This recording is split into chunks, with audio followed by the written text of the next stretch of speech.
We're reading Rebbe Nachman's wisdom. We're on his pilgrimage. 12. The next day, the agent came and told them that a ship carrying some Jews had arrived from Europe. Among the group was an expert shochet who could provide them with proper kosher meat.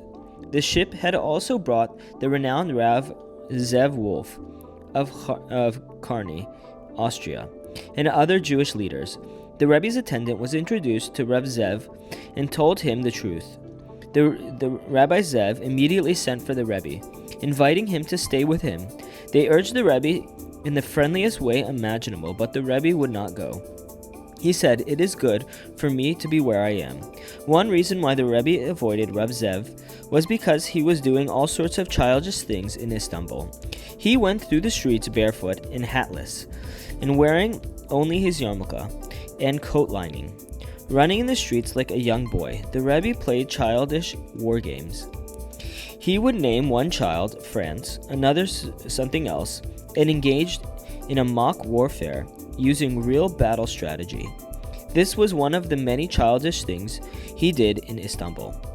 Then an epidemic broke out on his street, forcing him to flee. He then had to move in with Rav Zev.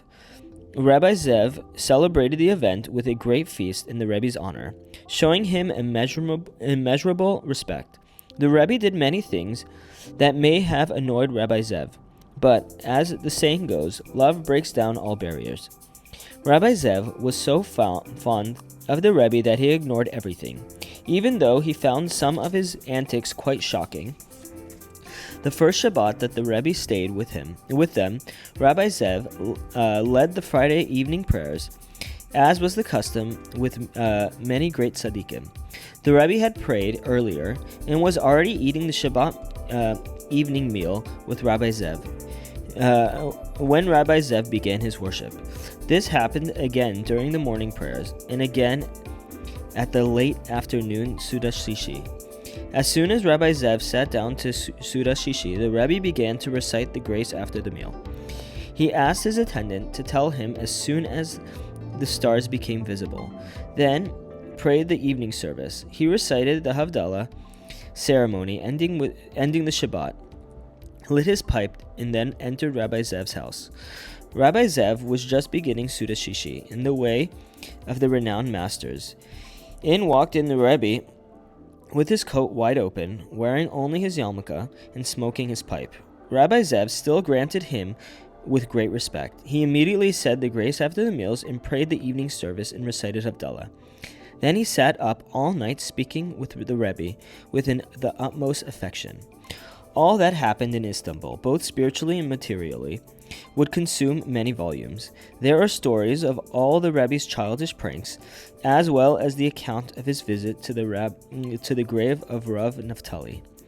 It is apparent from the Rebbe's words that he was in tremendous danger in Istanbul. He was certain that he would remain there until he died. But Hashem miraculously intervened and he was saved. The main thing that helped him were his childishness and degradation. When the Rebbe returned from Rabbi Naftali's grave, he suddenly fainted and lay still for several hours. They placed him in a bed, where he laid all night until the afternoon the next day. He was on the verge of death until Hashem helped him and restored his health.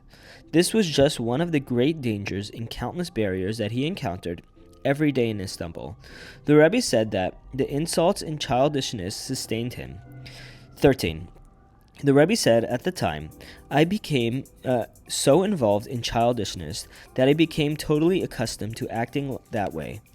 Later, I reached the Holy Land, and it was a difficult act otherwise.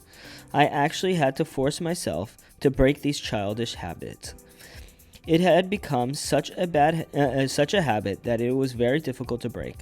Later, when he returned from his pilgrimage, he was very unique in this respect, lowering himself in order to reach higher levels. In this respect, his wisdom was outstanding.